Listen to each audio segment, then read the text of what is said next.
Hey everyone, welcome back.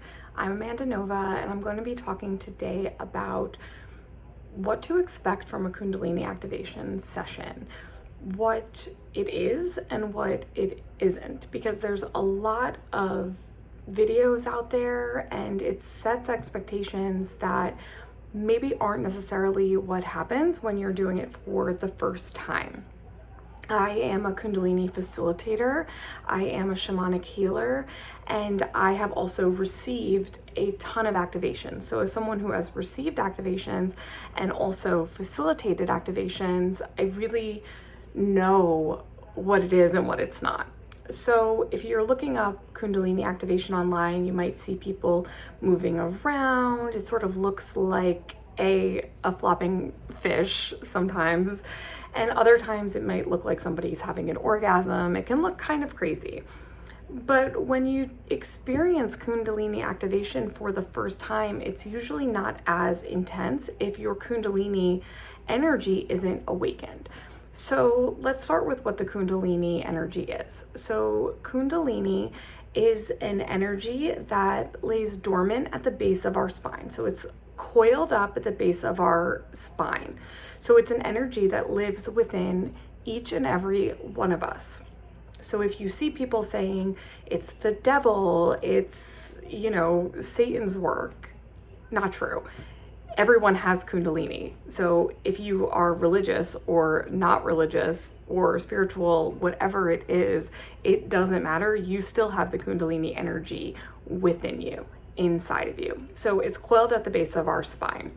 It is the creative energy. It is the divine Shakti. So it's the feminine energy that lives within us.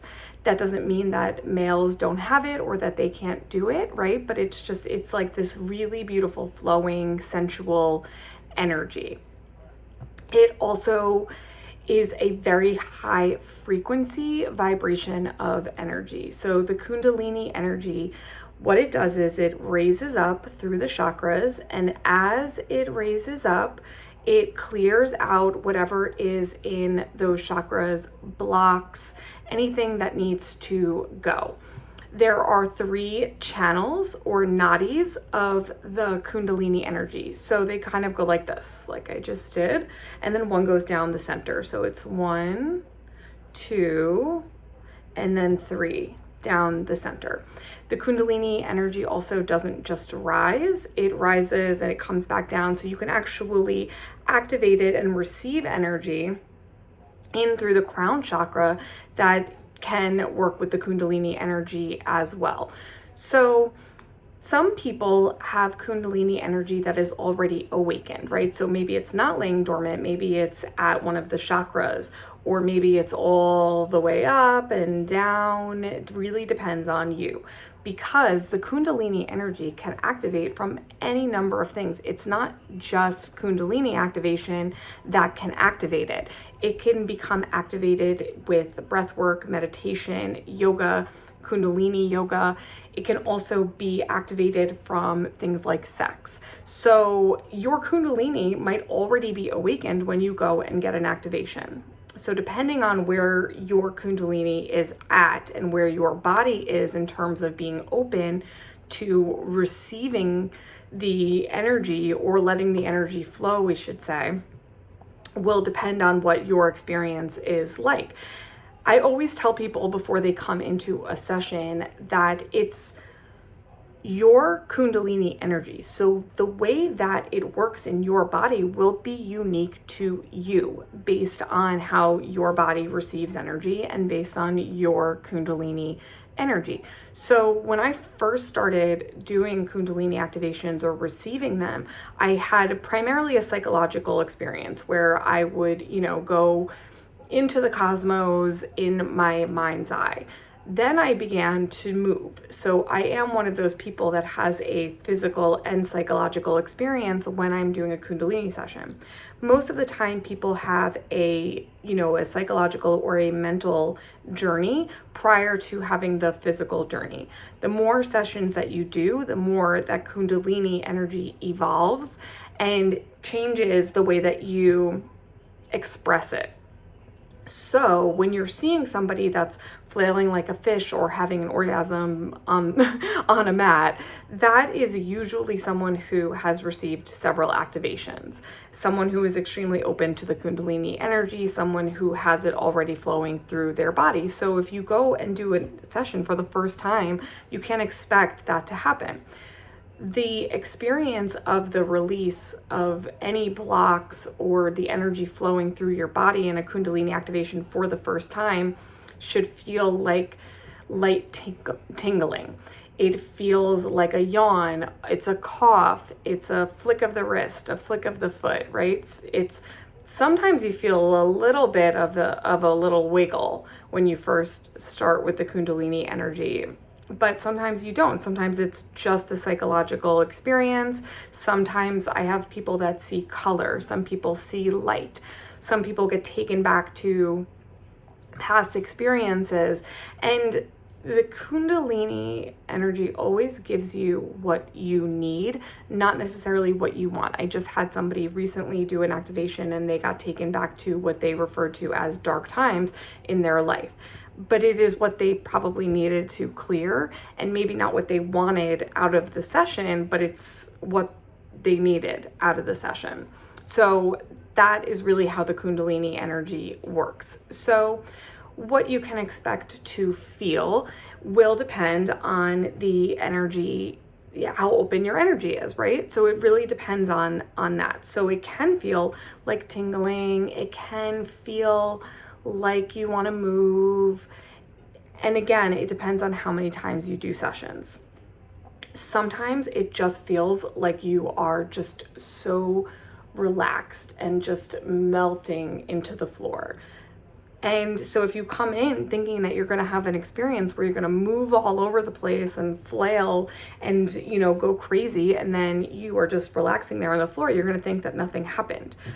The other thing I say about Kundalini activation and Kundalini energy all the time to my clients is once it's awakened, it continues to flow. So anything else that you do, like breath work, like meditation, like yoga, the Kundalini energy, once awakened, will continue to run. It doesn't go back to being asleep.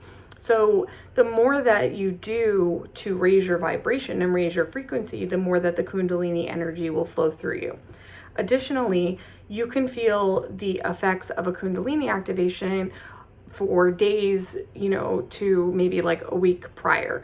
I always have people saying to me, I noticed that my gifts are way more clear since having that Kundalini session with you. So maybe in the session, they just felt relaxed and calm, but then they noticed that when they went into meditation and maybe they were trying to receive messages or connect to their higher consciousness, when they did that, it was more clear. And that's because the Kundalini energy clears. It's very pure. It's, again, high frequency. So it clears as it raises up and runs through the channels. So it can affect you down the line. You might notice that you are able to manifest easier. You might feel more creative. You might feel more clear. You might feel that you are able to access your gifts. For me personally, I always have been intuitive. I have always felt connected to the spiritual realm. I always could feel things from the time that I was a child. I was always connected. But when I started doing the Kundalini activations and receiving them myself, that's when I started to channel. That's when I started to speak light language and use my hands to symbol and mudra. But it wasn't my first session that happened. It was probably, let's say, 5 to 10 sessions in where I began to speak light language, where I began to be able to open myself up as a channel. So it does sometimes take more than one. And I always suggest to people to do more than one session, because if you really want to open and flow that energy and really connect with the Kundalini, you need to become a part of the Kundalini evolution in your energy space, and that takes more than one session to do. So you will get benefits from doing one session, but really it takes several to really open that up. And again, it depends on where you're at. You know, I have some people who do come and have a wild experience. I had somebody in a class with me, in a group class, that their Kundalini was already awakened and it was living in their womb space. And so when I got my hands on them and started to raise their energy and work with their energy, they were moving all over the place because their Kundalini was already awakened. And that is how they express their energy. So it is not something that when you first go in, you are going to feel like lightning is striking you. So I just want to set expectations. It is also not demonic. It is not the devil. It is not sacrilegious. It is an energy that lives inside of you. It is a powerful, beautiful, sensual energy, and it can transform your life. It can transform the way that you look, the way that you show up, what you manifest. I have posted on social media before about how it's literally changed the way that I look. It's changed my body. It has changed so much, but I have been doing it for a while now, and I've probably received, 50 to 100 activations. So I've received a lot of activations, and I've been doing it for a while, and over time it has transformed my life. It transformed my gifts. It's transformed so many things, and it's always evolving, and that's what I love about it. Also, you can experience activations with different facilitators and have different experiences, because different facilitators pull energy and use energy from different sources. So for example, I work very closely with celestial and cosmic energy. That is really the energy that I channel. I channel in celestial beings, cosmic beings. So if you have a session with me and you are having, let's say, a psychological or psychedelic experience, you're heading towards the cosmos, and maybe you see the universe coming in, or you see a lot of white light coming in. That's what I've heard from a lot of people who have done sessions with me. Whereas if you work with somebody who works with a different energy, it might feel different. So it's one of those things where you can try different facilitators and have different experiences with the facilitators. Also, for example, I channel past lives and Akashic records while I'm working on somebody. And that is because that happened to come up while I was doing a Kundalini session on someone. And the more that I was running my Kundalini, the more that I had access to those things. But that doesn't mean that you will experience that with another Kundalini facilitator, because everybody has their own signature or their own expression. So just to kind of wrap up here, and to set expectations, Kundalini energy is so beautiful. It's high frequency. Getting activations can transform your life, your physical expression, all of these different things. But it takes time to do that. So you can experience release, absolutely, with one session, but don't expect to feel like you've been struck by lightning. Don't expect to be flailing like a fish. That takes time and it takes evolution.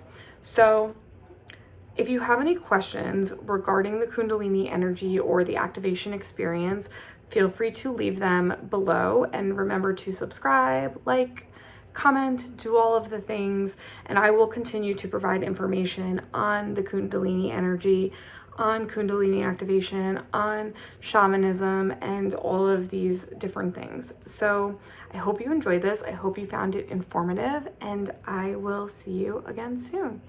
Thank you. Bye.